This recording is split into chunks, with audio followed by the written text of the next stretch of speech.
السلام علیکم پیارے دوستو، کہتے ہیں کہ مالک الموت نے بارگاہ رب العزت میں عرض کی، اے مولا کریم، میں نے کروڑوں لوگوں کی جانیں قبض کر لی ہیں، مگر 2 جانیں ایسی ہیں جنہیں قبض کرتے وقت مجھے بڑا ہی صدمہ اور افسوس ہوا ہے۔ میں نے تیرے حکم کی تکمیل ضرور کی، مگر نہایت ہی دکھ کے ساتھ۔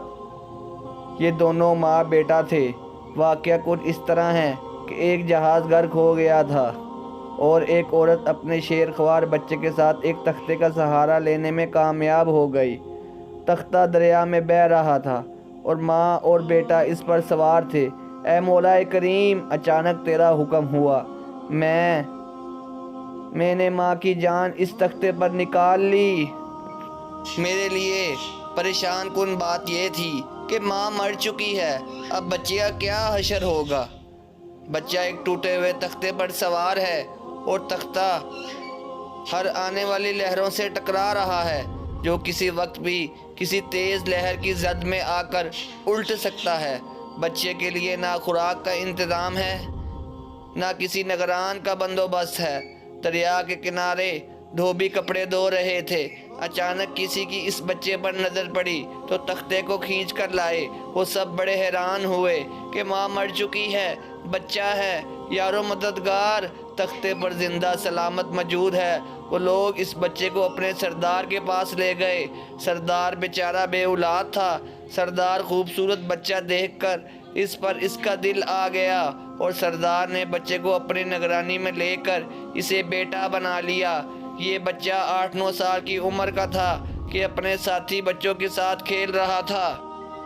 اتنے میں بادشاہ وقت کے سواری کی آمد کا شور سن کر سب لوگ ادھر ادھر بھاگ گئے، مگر یہ بچہ سڑک پر اکیلا کھڑا رہا۔ بادشاہ کی سواری گزر گئی، اس کے پیچھے اس کا عملہ پیدل آ رہا تھا۔ ان میں سے ایک سپاہی کو رستے میں سے سرمے کی پڑیا ملی۔ اتفاق سے اس بچے کی نظر بہت کمزور تھی اور سرمے کی اسے بہت ضرورت تھی، لہذا اس نے وہ سرما بحفاظت اپنے پاس رکھ لیا۔ آنکھوں میں لگانے سے پہلے اسے خیال آیا یہ سرما تکلیف نہ پہنچائے، لگانے سے پہلے کسی دوسرے شخص پر آزما لینا چاہیے۔ قریب ہی وہ بچہ کھڑا تھا، اس نے اس بچے پر آزمانا چاہا۔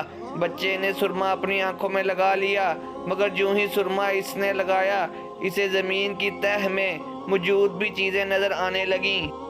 اس نے دیکھا کہ زمین کے اندر بہت سے خزانہ پوشیدہ ہیں۔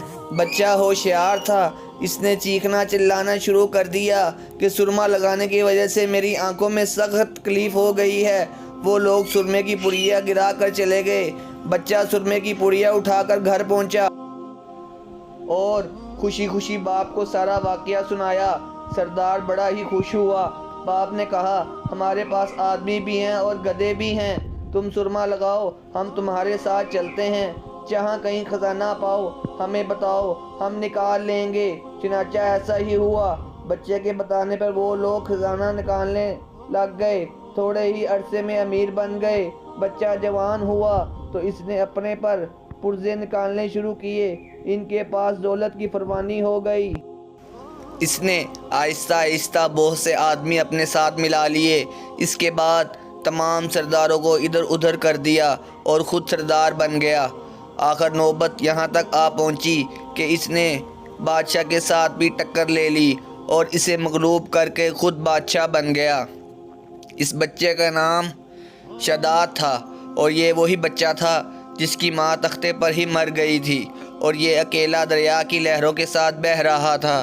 کہتے ہیں کہ جب یہ پر اثر اقتدار آیا تو اس نے حکم دیا کہ ایسا کمال درجے کا شہر آباد کیا جائے جس کی ایک اینٹ سونے کی ہو اور دوسری چاندی کی ہو، اور اس میں ایک عالیشان باغ ہو جس میں دنیا کی ہر چیز میسر ہو۔ جب وہ شہر لحاظ سے مکمل ہو گیا تو شداد نے ارادہ کیا کہ جا کر اس شہر کا نظارہ کیا جائے۔ چنانچہ وہ شہر کو دیکھنے نکلا۔ ابھی وہ دروازے تک ہی پہنچا تھا کہ مالک الموت کو حکم ہوا اور اس نے وہی اس کی روح قبض کر لی۔ اسے اتنا موقع بھی نہ دیا کہ اپنے بے مثال باغ کو ایک نظر دیکھ سکتا۔ مالک الموت نے کہا، یہ وہی بچہ ہے جس کی ماں تختے پر مر گئی تھی اور اس پر تجھے ترس آیا تھا، اس بچے نے بڑے ہو کر نافرمانی کی، خدا کے حکم سے بغاوت کی اور سرکشی اختیار کر لی، مگر ہم نے اسے خود ساختہ جنت میں قدم رکھنے کی مہلت بھی نہ دی اور اسے باہر ہی لاغ کر دیا۔ اس جنت کے بارے میں مشہور ہے کہ وہ دنیا میں موجود ہے مگر سب کی نظروں سے اوجھل ہے۔